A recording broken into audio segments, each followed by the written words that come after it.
Ustedes y últimas sobre rabia, peste y carbunco. Ya,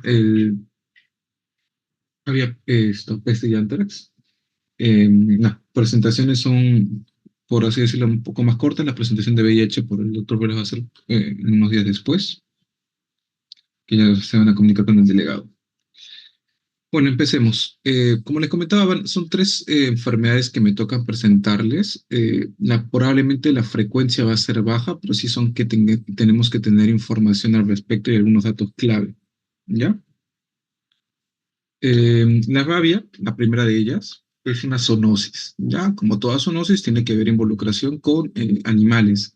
Por eso que cuando a veces hablamos de medicina y solamente nos concentramos en humanos, dar tratamiento, probablemente la medicina es más amplia, entender el medio ambiente, animales, estado de salud, incluso del agua, de agricultura, todo ello. ¿Ya? En este caso es transmitido por los animales, puede ser y transmite el virus de la rabia, que es un virus neutrónico, que tiene predilección por el sistema nervioso central. ¿Ya? Eh, Usualmente suele ser mortal y si no hay tratamiento oportuno. La etiología de esto es que es de esta familia, Rhabdoviridae, es un lisavirus como otros tipos que vamos a ver, y es un ARN monocatenario. Tiene diversas formas, pero esto lo vamos a ver en cultivo. Va a ser difícil que uno lo va a poder diagnosticar. Ya, pero tenemos que saber que pertenecen a tal familia, género, porque hay otras familias y géneros que son probablemente también mortales. ¿Ya? Pero en este caso, la rabia es uno de nuestras más representativos enfermedades. Cuando vemos acá en el mapa de distribución, eh, debido a esta familia, a esta especie de lisavirus, hay muchos tipos de virus a nivel mundial. Todos tienen un tipo de característica. Pero lo que predomina en nuestra zona es el virus de la rabia, como en otras zonas de nivel geográfico, pero que tenemos que tener en cuenta. Reservorios, tenemos que darnos cuenta que hay dos ciclos importantes en la rabia, un ciclo urbano y un ciclo silvestre. Probablemente el ciclo urbano es el que comúnmente conocen como el que es transmitido por el perro, una mordedura, y el silvestre involucra a un animal hematófago. La rabia urbana, el perro es el principal transmisor, no es el único porque existen otros animales que pueden transmitirlo, ¿ya? A veces uno entiende que es la mordedura, pero también puede ser excreciones como saliva, todo ello, que son por animales si tenemos una herida abierta. Y la rabia silvestre es por el murciélago hematófago, porque hay murciélagos que no se alimentan de sangre, pero en este caso es el Desmodus rotundo como el principal representante. También puede ser transmitido por otros animales también. Por ejemplo, uno de ellos hay monos que pueden pueden transmitir la rabia porque lo usan como mascotas de compañía, incluso en la selva o incluso acá en Lima. ¿Qué es más frecuente entre rabia urbana, transmitido por animales urbanos, llámese así, perros principalmente, y el ciclo silvestre? Es que el ciclo silvestre es mucho más frecuente, ¿ya? Que la rabia urbana.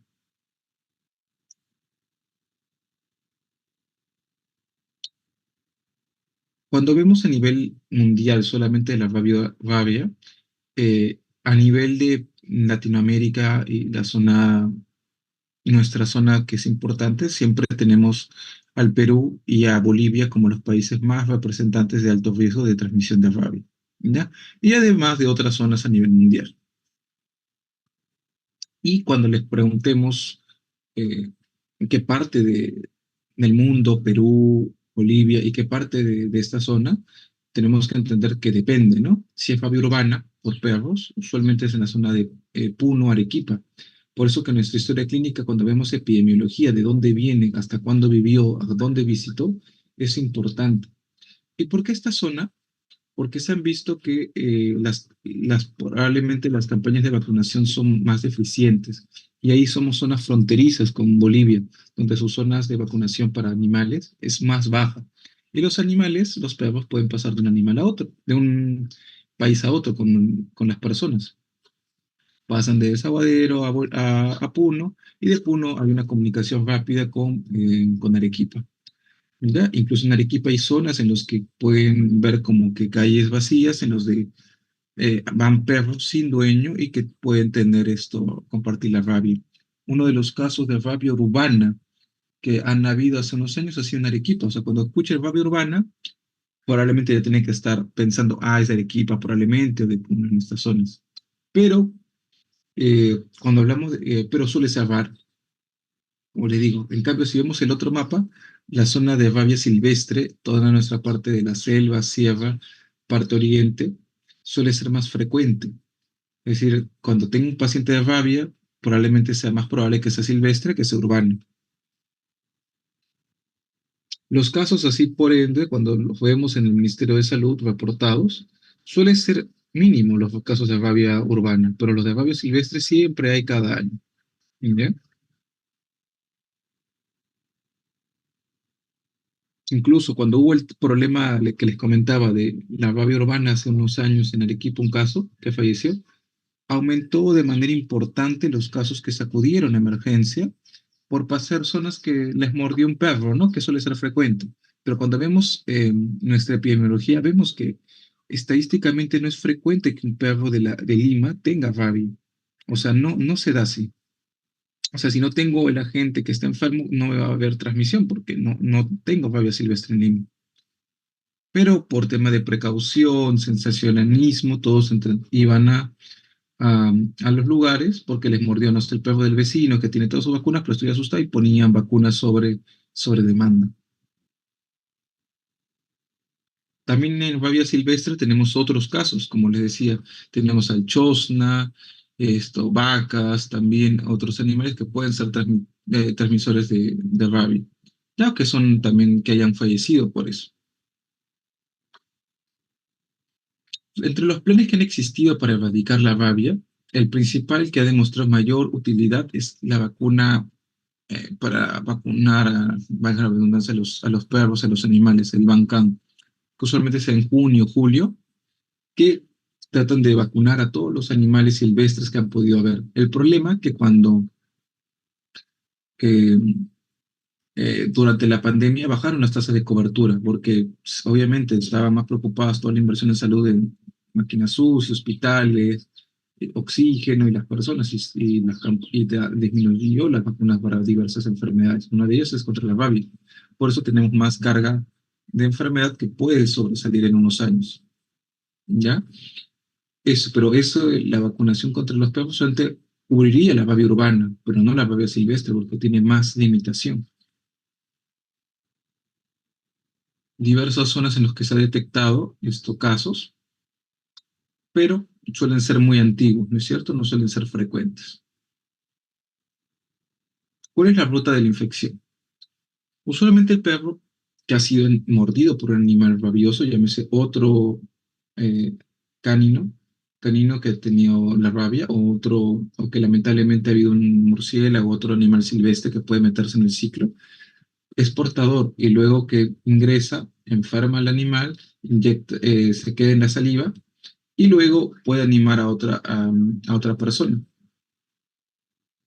Cuando esa lastima a otra persona, este virus se propaga a través de los nervios y llega al encéfalo y a la médula. Tiene un neurotropismo.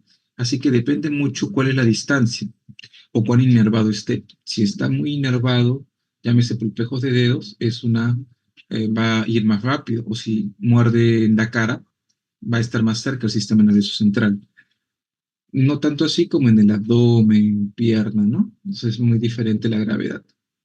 Tiene un tiempo de incubación que puede ir hasta las 12 semanas, 3 meses. Por eso cuando a veces preguntan, ¿cuándo viajó? Hay que preguntar, ¿cuándo fue el último viaje? Porque si ha tenido mayor tiempo, también puede desarrollar esta enfermedad.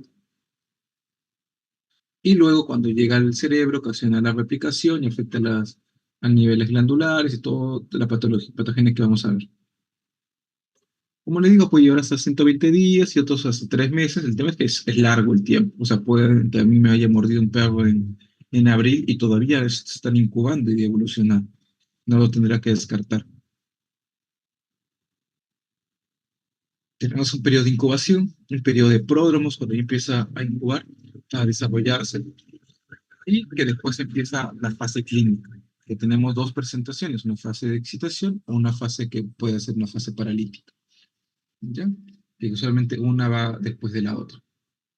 La fase de excitación del 80% que inicia acá viene con desorientación, alucinaciones, agresividad, espasmos laringeos y que usualmente, bueno, progresa, ¿no? Taquicardia, amidiasis, cialorrea, lo que conocen como la rabia, ¿no? O en los perros que pueden ver, ¿no? Y la fase paralítica ya da una parálisis flácida ascendente, problemas respiratorios y que pueden llegar a la confusión o estupor, coma, bueno. El diagnóstico muchas veces se hace post-mortem, ¿ya? Porque clínicamente es difícil la sospecha, porque tiene que hacer una buena historia clínica de evaluación. Tendrían que hacer cultivos de PCR, cultivos de virales, que no se hacen en buenas prácticas. O sea, es difícil hacerlo. Así que muchas veces en el post-mortem hacen cuerpos de inclusión intracytoplasmáticos, cuerpos de Negri en el cerebro, ¿no? Así que es difícil. ¿Qué hacemos cuando tenemos un caso? O sea, ya tenemos un paciente que viene a consulta o emergencia porque le mordió un animal. Tenemos que primero evaluar primero la herida expuesta o no, catalogar el riesgo de la exposición, saber si es de alto o bajo riesgo. Tenemos que observar al animal agresor de ser posible. Tenemos que definir el tratamiento, si va a ser tributario de uso antirrábico o no. La herida, como toda herida, se lava inmediatamente, ¿ya? Toda herida se lava. Agua y jabón como mínimo. La herida no debe ser suturada. Ya está contraindicado hacer la sutura. Por ejemplo, hace poco he visto en un reportaje que dijeron que no se tenía que suturar la herida. Probablemente no le informaron al paciente por qué y presentó un reclamo. Pero tienes que justificar que no toda herida se sutura. Si en caso de la herida, porque es una herida contaminada, ¿no? Y tenemos que dejarlo abierto. Salvo que ocasione alguna, no sé, compresión de un vaso sangrante que comprimiera el brazo, que está súper extenso y a pérdida, ¿no? Cobertura antibiótica, sí, deberíamos utilizar cobertura antibiótica contra los gérmenes más frecuentes hallados, ¿no? Solamente los gérmenes de la boca del perro los tenemos que buscar en la pastorela multócida, que el tratamiento debería ser empíricamente con amoxiclavulánico, ¿no? Y vacuna antitetánica. Lo que hemos discutido hace un momento en cuál va a ser el manejo de la rabia es valorar o no suero antirrábico, pero en vacuna antitetánica sí va, sí o sí. Puedo decir si sí o si no antirrábica, pero vacuna antitetánica sí. Los periodos van a importar mucho porque va a determinar en qué fase voy a darle el tratamiento de suero o inmunoglobulina. La clasificación va a depender mucho para esto. Tenemos que saber si es leve o grave. Leve, en caso que sea único, superficial, y que sea localizado en cualquier parte que no sea cara, cabeza o que no sea por pejos de mano, ¿ya? O animales que sospeche que no son los frecuentes, ¿no? Los perros son usualmente los que más sospechamos, ¿no? Pero si es un perro conocido que no tiene problemas, pues no tendremos que pensar que fuera grave.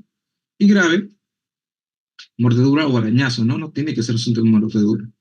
Localiza en cara, cabeza, cuello, pulpejo de dedos y que sean profundas o que ocasionen mucho dejar o animales desconocidos que no hayan podido ser el control. Tenemos que hacer la captura y observación como mínimo 10 días y probablemente ese es el cuadro que tienen que saberlo, ¿no? Si es una herida leve, no tengo que hacer ningún procedimiento, son la ve, observar nada más, si es se tocó al alimento animal. Si es una lesión superficial, tengo que hacer vacunación y tratamiento local de herida, ¿ya? Y si considero que es una mordedura grave, tengo que hacer vacunación igual de antirrábica y administración de inmunoglobulina antirrábica. ¿Y por qué cambia? Eh, Acá tengo un slide en la que yo cuando coloco la vacuna, lo que ocasiona es que genera inmunidad, pero no, la inmunidad no es inmediata, así que va a haber una brecha de tiempo en que va a estar la persona susceptible, expuesta, ¿no? Que quizás no ocasione ninguna enfermedad, ¿no? Porque la persona está tranquila, pero yo tengo que protegerlo. Sin embargo, si es leve, me puedo dar el tiempo porque sé que está distal, va a demorar en subir, todo bien. Pero si es que es grave en la cara y sé que va a progresar rápidamente y el tiempo va a ser más corto, tengo que darle inmunoglobulina, porque voy a cubrir el tiempo en la que mi cuerpo genera anticuerpos. y voy a ocasionar la protección. Por eso, si es grave, todo junto. Si es leve, solamente la vacuna. Y si pienso que no tiene, no le doy nada. Eh, Como les comentaba hace un momento en nuestra ponencia, eh, la vacunación canina, como política de salud pública, que también tienen que aprender, es la estrategia más importante y costo efectiva que se ha utilizado, ¿ya? Pero se requiere más de un 75% para los vacunados. O sea, si yo no tengo una cobertura anual y, y no la mantengo por una cantidad de tiempo, esto va a ser inútil. Así que no voy a llegar, por eso necesito invertir y hacer todo esto. Y el manejo no es como en otras personas pensarían, pero está con la rabia, ¿qué más hacer esto? Eliminarlo, envenenarlo, castrarlo, esterilizarlo. No, porque son ineficaces. Ya no es una política de salud pública. Tenemos que vacunarlo. Y para llevar idea, otro tema importante en la vacunación, que desde que se se hizo la estrategia de la vacunación para los animales canes, los casos de rabia fueron bajando y son nulos. De rabia urbana, rabia silvestre seguimos teniendo. Pero es importante. Ya creo que se salió este slide. Y obviamente, como les comento, la probabilidad de que ocasione supervivencia es mínimo, por eso tenemos que diagnosticarlo. O sea, cuando ya tratamos en un paciente que ya tiene síntomas, ya no tenemos nada que hacer. Por eso tenemos que prevenir cuando recién ocasiona el evento. ¿Y cómo prevengo? Curando la herida y ocasionando vacuna antirrábica o suero de ser necesario. A todos les doy eh, suero antitetánico, ¿no? Esta es la primera ponencia, vamos a pasar con la segunda. Al final, quizás si tienen preguntas, me las hacen para poder resolverlas.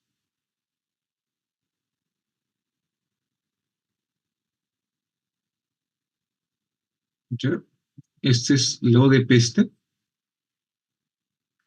Cuando hablamos de peste, tenemos que comprender también que lo tenemos estas enfermedades también por tema histórico, probablemente ya lo han visto en la historia de la medicina, y es que es una de las enfermedades que ha ocasionado gran mortalidad a nivel del mundo, a nivel mundial y en toda su historia.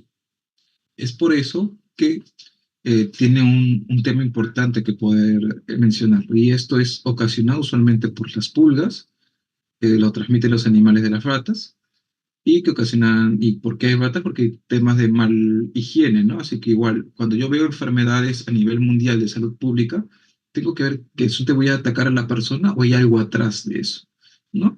Y eso usualmente tengo que hacer, ¿no? Mejorar el hacinamiento, todo ello. Por eso siempre tienes que preguntar dónde vive, estados epidemiológicos, todo ello. Cuando hubo en el Perú, en la historia, que también hemos tenido casos, ingresaron pacientes. Se postula que a nivel del 1903, al inicio de ese siglo, han habido casos. Entró por Lima Callao, por los barcos, todo ello, y se distribuyó a toda la costa. Piura, Lambayeque, Cajamarca, La Libertad. El agente etiológico, a diferencia de la rabia, que es un virus, este es un agente bacteriano, ¿no? Un bacilo gram negativo, la Yersinia pestis. Es de la familia de las enterobacterias y puede tener un serotipo, pero tres biobares, antigua, medievales y orientales. Y existen otras clasificaciones según eh, el animal que lo hospede, que es el huésped. El vector es la Xenopsila chyopis, el vector biológico eficaz, porque existen otros vectores, porque puedes decir, cualquier pulga te puede transmitir, no, porque son vectores deficientes. En cambio, el vector más útil y que se ha demostrado es este.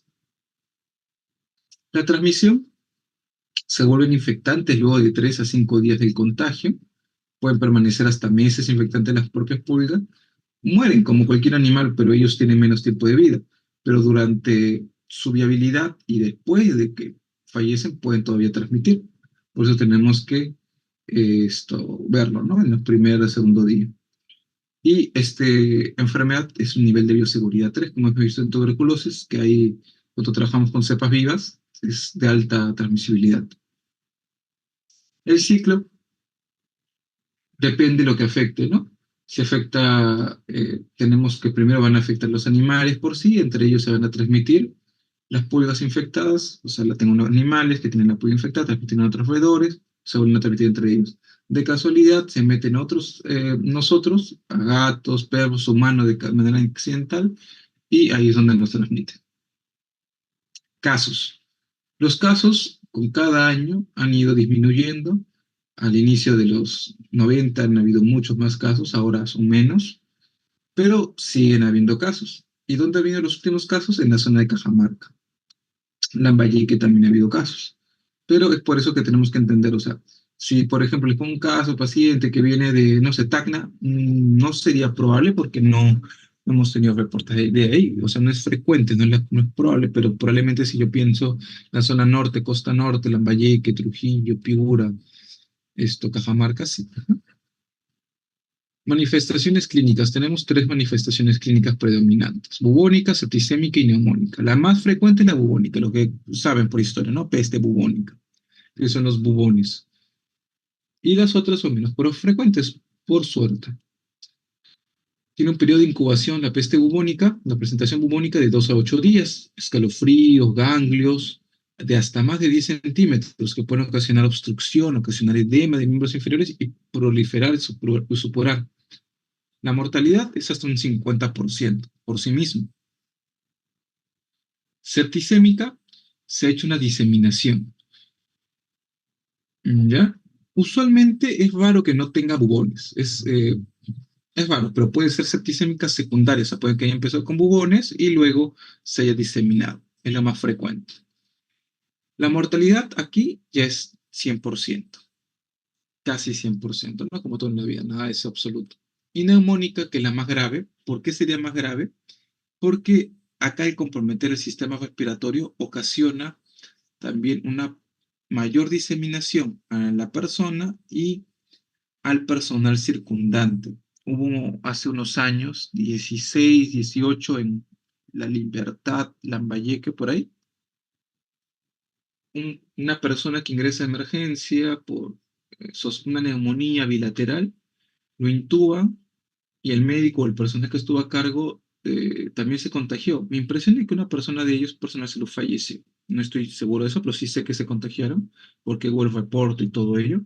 Y es porque la peste de la presentación neumónica es muy transmisible, mucho más alta que una neumonía por TB o todas esas cosas, ¿no? Y también es cercano al 100%. ¿Ya? Por eso tenemos que tener atentos siempre a medidas de bioseguridad. A veces solamente cuando votan en infectología se preocupan por la tuberculosis, pero hay muchas otras enfermedades. Pero se cuidan cuando están en infecto, pero no cuando votan en otros pisos. Y eso tienen que hacerlo siempre. O sea, aerosolización, que ya lo van a poder leer, y puede afectar el pulmón de forma bilateral, que no es lo típico en una neumonía, ¿no? Formas ganglionares, que puede afectar ganglios inguinales, cervicales, obstrucción cervical, laringio, tengo que hacer un caso sospechosos, tengo que sospecharlo, tengo que tener el antecedente epidemiológico, ver de dónde viene, cómo es la zona, cuáles son sus hábitos de vivienda, hay animales, roedores, cuadro compatible, ¿no? Bubón, gigante, ¿qué es lo más frecuente? Puedo pensar una bacteriemia con bubón, podría ser forma aguda, y con una presentación de neumonía típica debería sospechar, después de una picaduras, todo ello. El caso sospechoso tendría que pensarlo, además de eso, o sea, tengo que lo primero, caso sospechoso, más microscopía, que es un caso, ya hablamos de un caso probable, o antígeno F, detectado en el aspecto de bulbón, sangre o esputo, serología anti-F1, o detección por PCR, que ya existe todo en PCR. Pero tengo que saber, tengo que tener un caso sospechoso y microscopía, o antígeno, serología, o la detección por PCR, para decir que es caso probable. Porque si no es sospechoso, yo puedo sospechar de todo, pero no es probable. Y lo confirmo cuando ya tengo, por ejemplo, anticuerpos anti-F1, elevación de 4 veces el título en muestras variadas de 2 semanas. ¿Ya? O prueba para detectar el antígeno, ya no el anticuerpo, sino el antígeno. O PCR positivo, ¿no? Un cuadro clínico compatible. Contacto, tengo que tener aislamiento de 7 días y 14 días antes y 14 la persona enferma y poder aislarlo, ¿no? Para poder ver a quién le doy la profilaxis. Y contacto cercano a menos de 2 metros. El tratamiento, forma bubónica, toxiciclina, cada 12 horas, vía oral por 7 días. O sea, hay tratamiento, el problema es que a veces no lo sospechamos. Si no lo tolera la doxiciclina, acá siguen usando el cloranfenicol, las últimas revisiones. Sin embargo, es un medicamento que no se usa tanto, la verdad. 50 miligramos kilo día. Menores de 9 años, sulfa y trimetoprim es otra opción. Septicémica, quinolonas, como cuál, estreptomicina. Gestantes, puedo usar sulfa, teniendo sus salvedades, que la sulfa, pues, hay un tema con las gestantes. Y profilaxis de contacto. Tengo una persona que se ha contagiado o ha estado expuesta a un médico, uno de ustedes que esté intubando en su rotación de emergencia, tiene que tomar profilaxis siempre y cuando esto esté en un contacto cercano, pues, ¿no? Y sobre todo el tiempo de la atención de brote.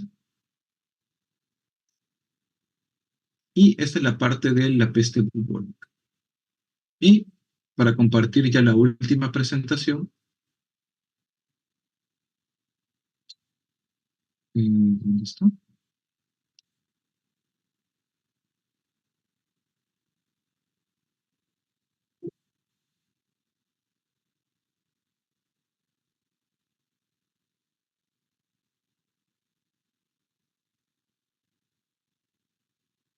Anthrax.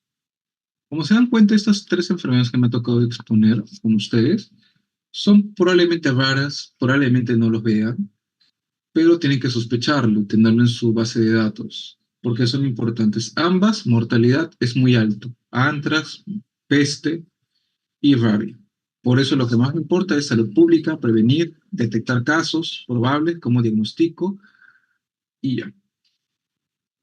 El anthrax, a diferencia de la peste y de la rabia, que era por un virus, y la peste por una bacteria, este es por otro bacilo gram, en este caso positivo. ¿Ya? No móvil. La epidemiología, doctor, tenemos casos de anthrax, sí, ya han habido casos acá en Perú, y afecta usualmente, tenemos más de 10, 20 por este caso al año. ¿Y dónde la zona que afecta? También la costa norte, pero probablemente la zona más frecuente va a ser Piura, ¿ya?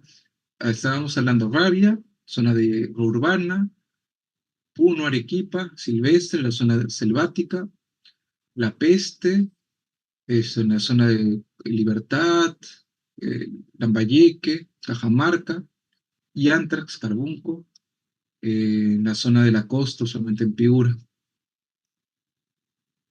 Modo de ingreso, puedo ingerirlo, puedo inocularme de manera incidental, inhalarlo de manera parenteral.